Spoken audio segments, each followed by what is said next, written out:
Hey, welcome back, guys. MTG Moxman here. Hope everyone's having an awesome day. Hope you brought the nachos and cheese, because honestly, I didn't eat dinner tonight. I'm kind of hungry. I made dinner for the family. I just didn't think about it. It's weird. Guess what? I got something here. Right. Oh. And I was at my local card shop, and they know what I'm there for. You guys know what I went for. So I spent a little bit of money. I'm a little disappointed in myself because I said I wasn't going to buy any, but they had some. It's like, ask me not to buy like a O. Henry bar.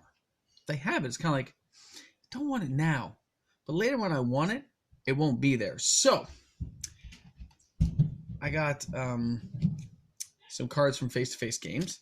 They had foil. So yeah, it was expensive.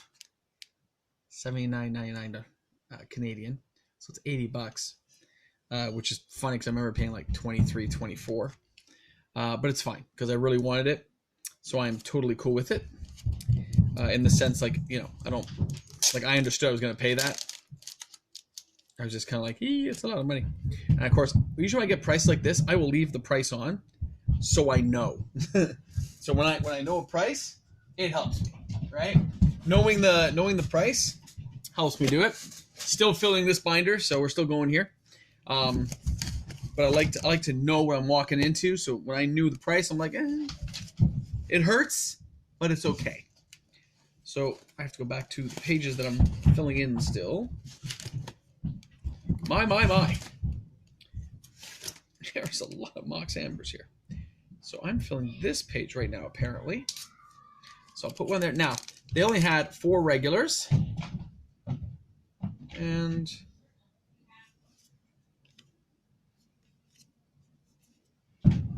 yeah, they're near mint. They're fine, right? I always take a look just in case.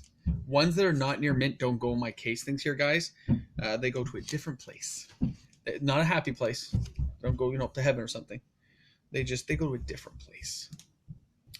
And then I start finding spaces in the binders, and I start filling in some of the gaps, because as you guys know, when I do those who don't know, sorry, what I like to do. When I'm filling a new binder with a solid card, so in this case, Mox Amber, that's all I've been buying lately. I take the binder here. You'll see many pages are filled already. Oh god, this is not turning the way I want it to. So we have some pages here to go back and forth. They're all full. There's some foil ones in here too. Then you start seeing the empty pages. So after that, this one, whenever I get like a set of Mox, let's say I get 4. 2 go on this page.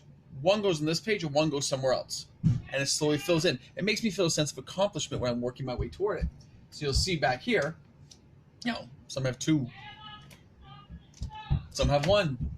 Some have 1. Some still have none. I'm working my way down, right? It's just kind of random. But I always make sure I try to fill some in going backwards. So instead of every page needing 18, it's 17, it's 16, right? Now, it's been a couple of weeks since I bought my last little set there. I expected them, this is a funny thing, I expected them to have more, and they didn't have it. So that was a little disappointing. I guess it's not unexpected. At first they told me they had none, but some guy said somebody traded a place at a 4 near mint. They found them for me in like the big tray of cards, and they gave it to me. And I'm known there as being, Mox man. I'm the guy who buys the Moxes. And they go, the typical phrase is, we know it doesn't matter how many we have, you're taking them. I was like, yeah, I'm taking them. If I'm here, man, why not? The damage is done. I'll figure out how to pay for it later. I generally do that. Part of that is so you build up your so they know you. That way, if something goes wrong, they really don't want to make you upset. They know you're a good customer. And being remembered as a good customer anywhere you go is actually very important. When you are a finagly customer and you are giving people a hard time, you don't want to be remembered there because the service starts sucking. Things go wrong, especially with your food. You ask for a card, that card's not in there. And it's not in there because they don't want to sell it to you. It's in there because they're not going to sell it to you. It's happened. Seen it. Been there. Done that. Got the t-shirt. Not to me, but I know people. So I look at that and I remember being a good customer. That way, if something goes wrong with a card later on, or something becomes unauthentic after I've checked it later on more closely, you can go back and they will believe you, because they can just look at your history and say, dude, this guy buys like hundreds of cards. He spent thousands of dollars in our store. He's not going to try to rip us off for a $30 card, which is real. I wouldn't do that. And I've never come back and complained yet, because everything's been authentic. And that's what I care about. But I like to be a good customer. I am that guy. It's like, it's coming every night. I want people to remember me, and I want to be remembered. Personally, I don't care if you like me or not, but you're going to remember my face. And here's the good thing. If I like you, if you give me good service when I'm there, I will be nicer to you. Just the way it is. An example being, I don't go out for dinner very often. When I do, I like to tip fairly well if the service is good, but the service does have to be good. So we've had a place we go to all the time to go and get food. And we're gonna say it's Harvey's. So I go to Harvey's, and they see me week after week, because I'm going up north and I stop at the same Harvey's. Well, at Christmas time, because they've been nice to me, they've been good service. Maybe they remember exactly what we're going to order, because I'm kind of a repetitious person. Maybe even when something's sold out, mine's still waiting for me back there, because I say, hello, how are you? How was your week? I haven't seen you since last weekend. What's been up? You be polite. Christmas time. What does it hurt to give them the $5 Tim card to every employee there? Even ones you don't know. Because eventually those people move on, new people come in. You want that rep. So, that said, what do you think to people who give me good service at, say, face-to-face games? There's a couple of guys there. I don't know their names or anything, but they know me. I know them. I look and say, you're the guys. What do you think I will get them for Christmas next year? If you know me, I'm not even going to say what I'm going to give them. You can put that in the comments section below, and we'll see who's correct. And I will let you know if you're correct, but you should know what I'm going to give them. Okay? Now, that said, being a good customer gives you certain privileges. It does. If you're a really good customer, and you say, hey, when this comes in, do you want to just give me a ring? I'll come back, pick it up. Or you say, hey, you know what? Look, I'm looking at buying this card. Let's talk some price here, especially a used card. I'll be honest. They had a Black Lotus in. It was $8,000. It was definitely heavy played. Okay? But it is a Black Lotus. So I'm sitting there going, I have a lot of trade-in. Like a lot. Especially right now with all the things I've opened. You got a picture. I haven't sold these yet. Like Croxus and them haven't sold, right? Well, I think they trade in at $75. Well, $75 off of an $8,000 card. And you start times that by all the cards I have, all the little things I do, and it becomes pretty tasty later on. All right, I think they said the foil fetches, foil full arts. I think they're like $2 each now. That's what they're buying them for. They're selling them for $4, I think. So I think I got it at a pretty good time there. But I still have 20 of those. That's $40. Now instead of $8,000, you're at $7,900. You just start timing down your cards and looking through my boxes and stuff. I'm sure I can get to that $8,000 mark without spending a dime. Especially if you can get higher in trade and say, hey, let's work something out. And I don't mind putting some cash in the skin either, right? But if you're a good customer, they may negotiate with you a little bit more friendly. And say, look, you have this card sitting on your shelf. I want to get that card off your shelf. Let's talk. Right? Payment plans.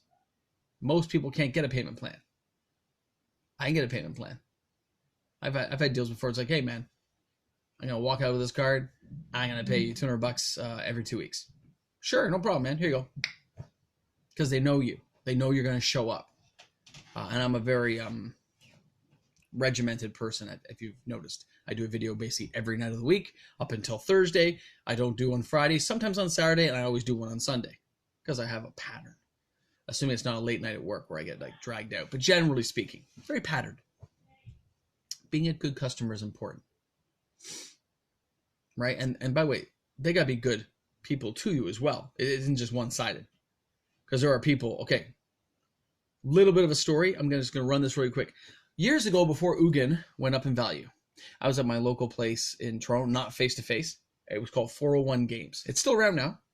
And there was a guy there who I was not particularly fond of. I just had a hard time dealing with him before, but I know the owner of the store.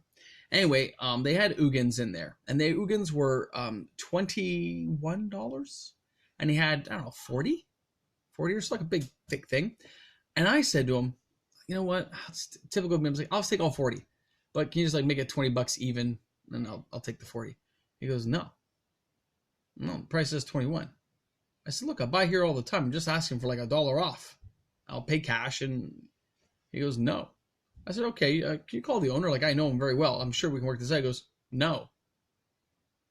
So I had to walk out of there without my Ugins. Now, I talked to the owner. And the owner, who I've known for a long time, he's a good guy. But I guess he wasn't thinking the way I was thinking. He's like, look, if that's the decision my employee made and I trust him, then that's it. Guess what? Since that day, I have moved on and I buy it face-to-face games and I buy it up north games. So I realize I'm not a huge customer. I'm a good customer, but I'm not a huge customer. So 401 basically lost most of my business. I still go there once in a while. There's a deal or something, but I don't do the individual cards there anymore. When I want something, I always will go elsewhere and support my local LGS still. I do buy on eBay if there's something I have to have right away. But I won't put up with somebody who I know could have made that deal. Like, this Ugin was not expensive back then, guys. Okay. And I buy a lot. Like, I just bought a couple of Moxes and stuff. Like, I had bought cards, man. You know, I do, you know, especially back then before I was, you know, buying too much. I was building my Type 1. I was a good customer. So I was a little surprised. So you know what? When you tick me off as a customer, I take my business. I speak with my wallet. I took my business elsewhere to people who are treating me better. And if they don't treat me better, if they can't give me the deals I want, I go somewhere else. Because there is always somewhere else. I understand I'm maybe only, what, $5,000, $10,000 a year in business. I get it. But that's $5,000, $10,000 you didn't have. It's gone now. So your bottom line, maybe somebody came in and took up my spot and how much I spent, but probably not. There's probably not that many people spending that kind of money in Magic, right, locally. So, you know, it's just how it goes. Anyway, MTG Mox, man, thanks a lot for tuning in. Remember, be a good customer. Thanks a lot, guys. Cheers.